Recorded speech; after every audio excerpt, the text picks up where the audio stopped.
પાલીતાણા શહેરમાં રખડતા ઢોરનો આતંક સામે આવ્યો। એક આધેડ પર રખડતા ઢોરે હુમલો કરતા ગંભીર ઈજા પહોંચી। શહેરના હરેકૃષ્ણ સોસાયટીમાં રખડતા ઢોર દ્વારા હુમલો કરવામાં આવ્યો। રખડતા ઢોર દ્વારા હુમલો કરવામાં આવતા એક આધેડને ગંભીર ઈજા થઈ હતી, જેને લઈ તેને સારવાર માટે ખસેડવામાં આવ્યો। સ્થાનિકોએ નગરપાલિકામાં જાણ કરતા ત્યાંના અધિકારીઓ દ્વારા અમારામાં આવતું જ નથી એવો ઉડાવ જવાબ આપ્યો હોવાનો સ્થાનિકોનો આરોપ છે। સવારમાં 7 થી 7:30 એક વાસડું હડકાવી આવ્યું અને આમને માર્યું અને લોહી લુહાણ કરી દીધા છે। વાસડું એટલામાં છે ફરિયાદ સાંભળવા કોઈ તૈયાર નથી। નગરપાલિકામાં ગયો તો ત્યાંથી મને એવો જવાબ મળ્યો કે આ કોઈ અમારામાં આવતું નથી એમ। બનાસકાંઠામાં વધુ એકવાર હડકાયા શ્વાનનો આતંક જોવા મળ્યો। ધાનેરાના આલવાડા ગામમાં 8 થી 10 લોકોને શ્વાને બચકા ભર્યા। શ્વાન દ્વારા પશુ અને લોકો પર હુમલો કરવામાં આવ્યો।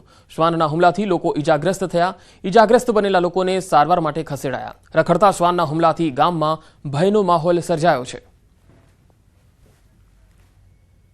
ખેડા જિલ્લામાં બોગસ તબીબોનો રાફડો ફાટ્યો છે। મહેમદાવાદના આમસરણ ગામમાં મિની હોસ્પિટલ ચલાવતો એક બોગસ તબીબ પકડાયો છે। ઓમ પોલીસ ક્લિનિક નામનું એક દવાખાનું તે ચલાવતો હતો। આ બોગસ તબીબ જેને પકડી પાડવામાં આવ્યો છે મહેમદાવાદના આમસરણના ગેમનશાહ પીરની દરગાહ પાસે આવેલી છે ઓમ પોલી ક્લિનિક, અને આ વ્યક્તિ ત્યાં બોગસ તબીબ તરીકે અહીંયા હતો।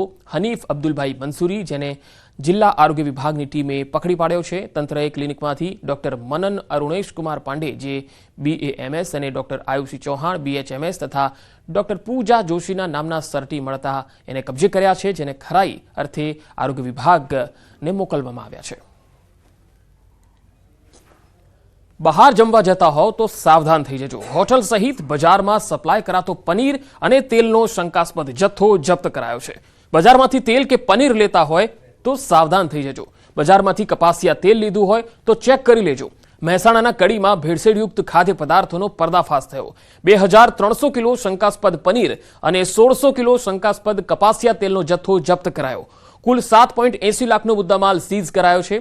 કેશવી ફૂડ પ્રોડક્ટ્સ અને ધરતી ઇન્ડસ્ટ્રીઝમાંથી ફૂડ વિભાગે દરોડા પાડ્યા, અને આ દરોડા દરમિયાન કેશવી ફૂડ પ્રોડક્ટ્સમાંથી એડિબલ વેજીટેબલ ફેટનો ઉપયોગ કરી પનીરનું ઉત્પાદન થતું હોવાનું સામે આવ્યું, જેથી શંકાસ્પદ પનીરનો જથ્થો જપ્ત કરાયો છે। જ્યારે ધરતી ઇન્ડસ્ટ્રીઝમાંથી 1600 કિલોગ્રામ શંકાસ્પદ કપાસિયા તેલનો જથ્થો કબજે લેવાયો છે। લેબોરેટરીના પરિણામ બાદ નિયમ અનુસાર કાર્યવાહી થશે।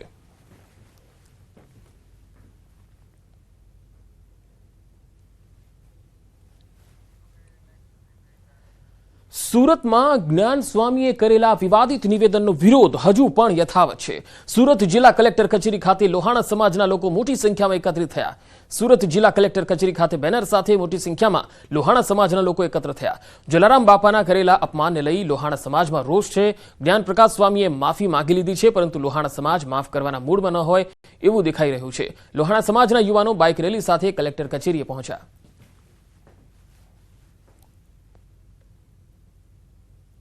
જલારામ બાપાના ગુરુ જે ભોજરામ ગુરુ હતા, તેમના આશીર્વાદથી અમારા પ્રભુ શ્રી રઘુવંશના અમે વંશજ છીએ, પ્રભુ શ્રી રામના વંશજ છીએ। તેમના આશીર્વાદથી આખું અન્ન ક્ષેત્ર જલારામ બાપાએ ત્યાં સ્થાપિત કર્યું હતું, અને આજે ઘણા વર્ષોથી ત્યાં એક પણ રૂપિયો લીધા વગર, સામ દામ દંડ ભેદ વગર અને કોઈ પણ જાતિ ધર્મના ભેદભાવ વગર ત્યાં આગળ વર્ષોથી અન્ન ક્ષેત્ર વિના મૂલ્યે ચાલી રહ્યું છે।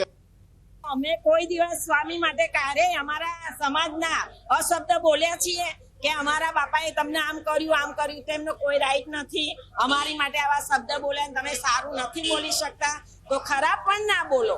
અને અમે એ જ આંદોલન કરવા માંગ્યા છીએ કે આવી અને માફી માંગી જાય, બસ વીરપુર જઈ અને બાપાને માથે ટેકો કરી જાય, બસ અમારી એ જ માંગણી છે।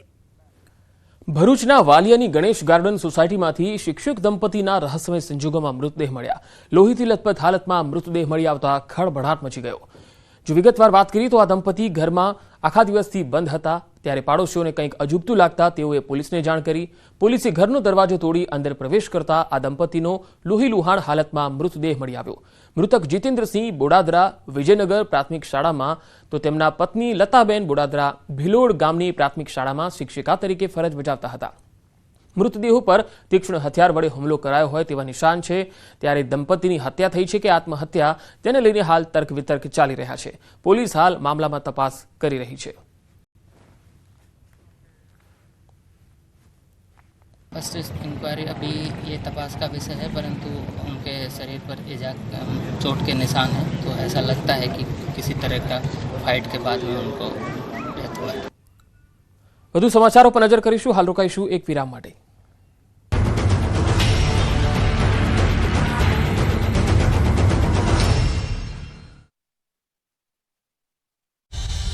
અમદાવાદમાં રફતારનો કહેર ઓછો નથી થઈ રહ્યો. આ વખતે અમદાવાદના પ્રગતિનગર નજીક કાર ચાલકે આતંક મચાવ્યો હતો. પૂરપાટ આવતા કાર ચાલકે 3 થી 4 લોકોને અડફેટે લીધા હતા, જેથી રોડ પર હાહાકાર મચી ગયો. લોકોના ટોળા એકત્રિત થઈ ગયા. કાર ચાલક નશામાં બેફામ આવતો હોવાનું જોનારાઓનું કહેવું છે. સ્થાનિકોએ તુરંત પોલીસને બોલાવી હતી. આ તરફ વડોદરાના કારેલીબાગ આમ્રપાલી કોમ્પ્લેક્સ પાસે પૂરપાટ ઝડપે આવતી કારે વૃદ્ધને અડફેટે લીધા. ઇજાગ્રસ્ત વૃદ્ધને સારવાર અર્થે ખસેડાયા. રાહદારીને અડફેટે લઈ કાર પલટી ગઈ. કારની ગતિ એટલી વધારે હતી કે કારની એરબેગ અને સનરૂફ પણ ખુલી ગયા. પોલીસે કાર ચાલક સામે ગુનો દાખલ કરી કાયદેસરની કાર્યવાહી હાથ ધરી.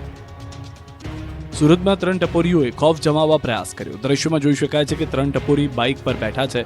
પાછળ બેઠેલા શખ્સે તો શર્ટ પણ નથી પહેર્યો અને હાથમાં દંડો પકડ્યો છે. બાઇક પર ટ્રિપલ સવારી કરીને ટ્રાફિકના નિયમોનો ધજાગરા ઉડાવ્યા. એટલું જ નહીં, ખુલ્લેઆમ ટપોરી વેડા કરીને પોલીસને પણ પડકાર ફેંક્યો. શહેરના ડિંડોલી ગોળદરા વિસ્તારના સીએનજી પંપ નજીકનો આ વિડીયો વાયરલ થયો છે. દાવો કરાઈ રહ્યો છે કે આ રીતે નીકળીને જાહેર માર્ગ પર નીકળતા લોકોને ટપોરીઓએ ધમકાવ્યા અને ભયનો માહોલ પેદા કર્યો. આવા અસામાજિક તત્વો વિરુદ્ધ પગલાં ભરવાની માંગ ઉઠી છે. વડોદરામાં ભગવાન પણ હવે સલામત નથી. આ વખતે તસ્કરોએ મહાદેવના મંદિરને નિશાન બનાવ્યું હતું. વડોદરા શહેરના લાલબાગ રોડ પર આવેલા પ્રસિદ્ધ કાશી વિશ્વનાથ મંદિરમાં તસ્કરો ત્રાટક્યા હતા. રાત્રે ચોરોએ મંદિરના સંકુલમાં ઘૂસીને 4 દાનપેટી તોડી હતી, જેમાંથી આશરે 65 થી 70 હજાર રૂપિયાની ચોરી કરી ફરાર થઈ ગયા હતા. દ્રશ્યોમાં જોઈ શકાય છે કે 2 તસ્કર આખી દાનપેટી ઉઠાવી ગયા. દાનપેટી તોડી પિલ્લરની પાસે બેસી રૂપિયા ગણે છે. માત્ર 3 દિવસમાં 3 મંદિરમાં ચોરી થતા પોલીસ દોડતી થઈ છે. નવાપુરા પોલીસે સમગ્ર મામલે તપાસ હાથ ધરી. જૂનાગઢ મહાનગરપાલિકા અને 68 નગરપાલિકાની ચૂંટણી યોજાયા બાદ હવે પ્રમુખ, ઉપપ્રમુખ તેમજ સ્ટેન્ડિંગ કમિટીના ચેરમેનની વરણી કરવામાં આવી છે. જૂનાગઢના નવા મેયર, ડેપ્યુટી મેયર તેમજ 68 નગરપાલિકાના નવા પ્રમુખોની વરણીની પ્રક્રિયા થઈ, જેમાં જૂનાગઢ મેયર તરીકે ધર્મેશ પોસિયાની વરણી કરવામાં આવી.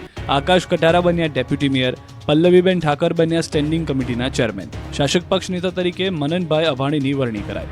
આ તરફ મહેસાણાના વડનગર નગરપાલિકાના પ્રમુખ, ઉપપ્રમુખની વરણી કરવામાં આવી. પ્રમુખ તરીકે નિકિતાબેન શાહ અને ઉપપ્રમુખ તરીકે જયંતિજી હદુજી ઠાકોરની પસંદગી થઈ ચૂકી છે. તો છોટાઉદેપુર પાલિકા પ્રમુખ ભાજપના ઉમેદવારની બિનહરીફ વરણી થઈ. મંજુલાબેન કિશનભાઈ કોલી પ્રમુખ બન્યા. ગઢડા નગરપાલિકાના પ્રમુખ તરીકે હિતેશભાઈ પટેલ તો ઉપપ્રમુખ તરીકે સુરેશભાઈ મેરની પસંદગી કરાઈ. ભાજપના હાજર આગેવાનો દ્વારા પ્રમુખ, ઉપપ્રમુખનું મોં મીઠું કરાવી શુભેચ્છાઓ પાઠવી. આ તરફ બોટાદ નગરપાલિકામાં મહિલાઓનું રાજ આવ્યું. ધર્મિષ્ઠાબેન જોટાણી બન્યા છે પ્રમુખ, જ્યારે ઉપપ્રમુખ તરીકે નીરુબેન ત્રાસરિયાને જવાબદારી સોંપાઈ. તમામ બિનહરીફ થયા. નવનિયુક્ત પદાધિકારીઓની ફુલહાર સાથે મોં મીઠું કરાવી શુભેચ્છા પાઠવવામાં આવી. થાન નગરપાલિકાના પ્રમુખ તરીકે પ્રદ્યુમનસિંહ રાણા અને ઉપપ્રમુખ તરીકે રાજુભાઈ અલગોત્રાની વરણી કરવામાં આવી. સર્વાનુમતે વરણી થતા નગરપાલિકામાં ફરી ભાજપનો ભગવો લહેરાયો. સાબરકાંઠા જિલ્લાની 3 નગરપાલિકાના પ્રમુખ અને ઉપપ્રમુખ માટે યોજાઈ ચૂંટણી. તલોદ નગરપાલિકાના પ્રમુખ પદ માટે રમીલાબેન ચાવડા અને ઉપપ્રમુખ પદ માટે મયુરભાઈ પારેખની પસંદગી કરાઈ. જુઓ ભુજની સોસાયટીને કઈ રીતે આંખલાઓએ બાનમાં લીધી. એરપોર્ટ રિંગ રોડ પર આવેલી શ્રી કૃષ્ણનગર સોસાયટીમાં 2 આંખલાઓ આવી ચડ્યા હતા. જાણે બંને વચ્ચે વોર ચાલતું હોય તેમ ઝઘડી પડ્યા. બંને શક્તિ પ્રદર્શન કરવાનું હોય તેમ બાકડી પડતા નાસભાગ મચી ગઈ. સોસાયટીમાં આંખલા યુદ્ધે ચડતા ધૂળની ડમરીઓ ઉડી હતી. લોકોમાં ફફડાટ ફેલાયો હતો. આંખલાને છોડાવવા માટે લોકોએ પાણીનો મારો કર્યો હતો, પરંતુ આંખલા આ વખતે લડી લેવાના મૂડમાં હતા.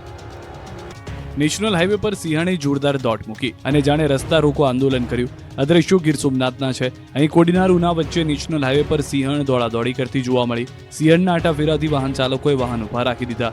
સિંહણ જ્યારે દોડી રહી હતી ત્યારે શ્વાનના ભસવાનો અવાજ સંભળાઈ રહ્યો હતો. દાવો કરાઈ રહ્યો છે કે સિંહણ રોડની બાજુમાંથી શાંતિથી